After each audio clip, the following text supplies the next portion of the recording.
Do you know one of the biggest problems at Arsenal for a long time? This club like to play the victim. Yeah. Victim mentality. Poor Arsenal. Oh, injuries. Oh, PGMOL. Oh, we've been done by the ref. Oh, injuries. You look at Liverpool in the summer, right? They lost Klopp. That's the best manager I've seen at Liverpool, by the way. Depending on your age, people obviously probably seen Shankly and Paisley and stuff like that. But for me, Klopp, the best manager I've seen at Liverpool. Yeah. He tells them in the middle of a season he's leaving. Yeah. Boy. What do Arsenal fans say to us, by the way? When I sit here and say, oh, I think Arteta should go in the summer. Who are you going to replace him with? There ain't no one out there. Okay, Arne Slot. Because I probably wouldn't have said I want Arne Slot at Arsenal, by the way. He's walked in. He's come in there. Nothing's phased him. Oh, yeah, but Salah, Van Dijk and Trent are all out of contract in the summer. That's carnage, by the way. Imagine like Saliba, Gabriel and Saka are out of contract, or Declan Rice at the end of the season. That's a cloud over your football club. Oh, and you've only got one player through the door, Chiesa. And he's just come there and gone, okay, don't worry about it. If Trent leaves, he leaves, but make sure you play well for the rest of the season. Now, people are saying, yeah, but he's walked into a great squad, but we've been the best team along with Man City for the last 2 seasons. So if they're a great squad, how come we finished above them for the last 2 seasons? We must have a good squad. Maybe not a great squad, but we've got a very good team. So Arteta's had that 5 years to build it. I didn't expect Arteta to do what Slot's doing with the team that he walked into, but this one, he's had his 5 years now. He's had his 750 million. If you want to make excuses, you won't be successful. Deal with the problems. Slot ain't crying in interviews, is he? Going, oh, Van Dijk might leave. You know, how am I supposed to concentrate? Liverpool deserve to win the league because they've handled their business. The manager ain't made excuses about signing one player, about 3 players' contracts running out. They've handled business. They've lost 1 game in 28. They deserve to win the league. They're the best team in the league. And most people, including a lot of Arsenal fans, were being very arrogant about Liverpool earlier in the season. These lot won't win the league. Klopp's gone. There'll be a hangover.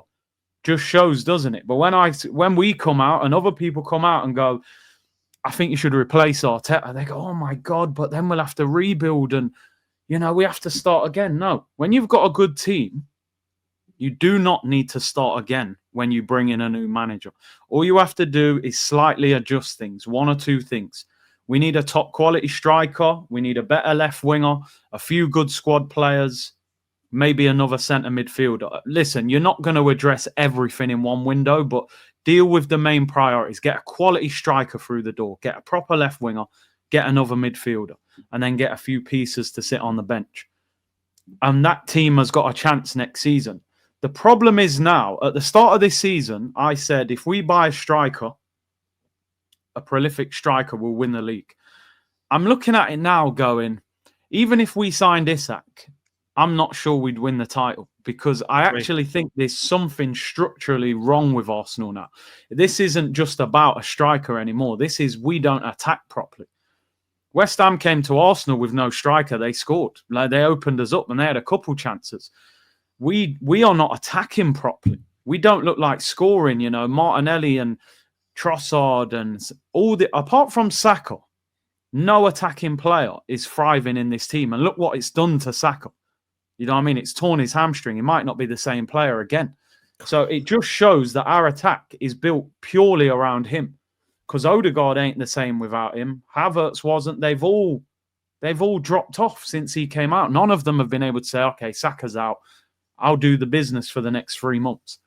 So you need a structure that works so that when somebody comes out of it, even if the replacement isn't quite as good, it's still operating in the same manner. So that even if Saka's out and you put Waneri in there, but Martinelli. The question is, 2 years ago, Martinelli was being called generational by Jurgen Klopp. He's one of the most exciting left wingers in the league. He was ripping up Cancelo, ripping up Trent, 15 goals, going to the World Cup. Sky's the limit. You're thinking this kid could be a superstar. 2 years later, we're sitting here going, I don't know whether I'd keep him or not. Then you're looking at Trossard, who most people 12 months ago going, possibly the best finisher at the club, super clutch. We love his celebration, £27 million bargain. 12 months later, yeah, I'd get rid of him. Yeah. Havertz, 65 million. Most of us didn't want him anyway. But again, there is talent there. You don't play for Leverkusen, Chelsea, Germany, and Arsenal without talent. But Havertz is no better than the day that he walked in. He's no better. He's the same player he was that turned up, in my opinion. You look at Saka, he's the only one that's thrived. Willian, even though most people hated Willian, he'd had his best season at Chelsea the year before we signed him. By the time he left, he was a joke. His belly was hanging out of his shirt. Marquinhos scores 1 goal, cries his eyes out, goes out on loan, never seen him since. Aubameyang's a golden boot winner. One of the best strikers in Europe. Front flips, Spider-Man masks, everything. Wins you an FA Cup. Everybody would want him. You got this guy left wing, running up and down, working hard. You give him away for nothing. And then you're high-fiving each other in the Amazon documentary that you gave away our best striker. He scores 13 goals in 6 months at Barca and wins the league. Lacazette had just won Player of the Season under Emery. Arteta comes in. That guy got progressively worse and worse. Got 4 goals in his last season. Absolutely finished. Eddie Nketiah just stayed as Eddie Nketiah. So apart from Saka, not one player in Arsenal's front three has improved under this guy. Yet they told us when Arteta was brought in, he did miracles with Leroy Sané and Raheem Sterling. He was unbelievable with them. No, actually, Leroy Sané and Raheem Sterling were amazing footballers that didn't even need much coaching. You just happened to be there and you coached them with Pep, and Pep's system made them look like absolute world beaters. So apart from Saka, who was this guy actually coached in an attacking sense and taken them up to a next level? Because your job as a manager, your number one job as any manager is to improve the players you've got. After that, you can say, okay, I'll sign players and I'll improve them. This guy has not improved anybody in the attack. And the one player you have improved, and he deserves credit for it, Saka. You've all seen the scar on his leg. What is he going to come back like? Now, the problem with Arteta, he's a micromanager. He wants to manage everything that's happening in our attack. It's robotic. You can imagine they're training the same thing over and over and over again, until they get it right. And to win titles and to win Champions Leagues and to win the major trophies, you've got to have that element of unpredictability. That's why we all love watching Real Madrid and Barcelona, because Lamine Yamal, you don't know what he's going to do. He might nutmeg you. Vinicius might do a rainbow flick, and Mbappe's flicking it over people's head, taking the mick out of people when they're celebrating. They've got that freedom in attack to go and express yourself, go and enjoy yourself, go and show what you're about. And the problem with Arsenal, we're being put in that box of control. It's like he's got a PlayStation pad in his hand when we're attacking. We're so predictable in attack. And the problem with Arteta is the strength in the Arsenal team was that Ben White, Saka and Odegaard little triangle on that right-hand side. And this season, because of Ben White's injury and Saka's injury, that strength on the right has gone. So that was his killer piece. You can't handle Arsenal's right-hand side. We've been a lopsided team for the last few years because our left back inverts. So then the left winger's got no support. So now that right-hand side got pulled apart, it was like, well, what am I going to do now? Do you know what I mean? 2 of my 3 key pieces on that right are gone.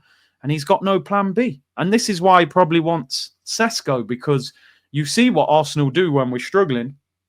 We just whip crosses in. And if you've got a 6'5" giant, that's probably going to give you a little get-out clause. So for me, I don't think Arteta is a bad manager or a bad coach. I'm not going to sit here and say he's terrible. He's not terrible, but he's not elite in my opinion. He gets tactically outdone by managers that are not even that great. Graham Potter turns up with no striker, and you can't even figure out how to score a goal against him.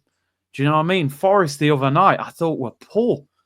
I thought Forest were really poor the other night. They looked flat. They looked tired. Nuno was saying, because he was complaining about the January window of Forest, saying they didn't add squad depth and I'm playing the same team every week. And we just went through the motions. Nobody shoots from outside the penalty area. There's no skill. There's no excitement. If I said to every Arsenal fan now, what Arsenal player would you pay to go and watch, like actively, that's available?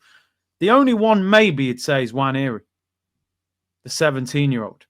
Why? Because Arteta hasn't got his coaching methods on him yet. He's still a bit of a free spirit. He's just come out of the youth team. He'll do a step over. He's got a bit of, I'll take the defender on.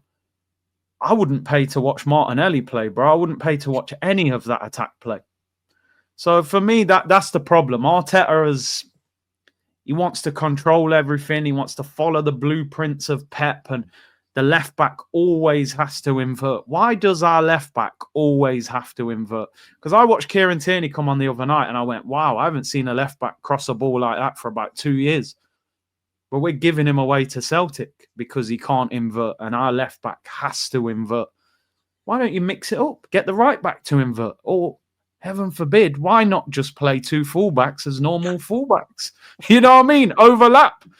Go back to the old school, But it's probably too simplistic to say it like that. He'll have a different alternative. But I don't think Arsenal are in a situation that can't be rescued. I think 2 or 3 game changers in the team, 2 or 3 squad players, let them attack a little bit more, be more unpredictable, and we've got a chance. But if we carry on doing this micromanaging football, then I don't think the big trophies will end up here. I think we'll be in the same position next season.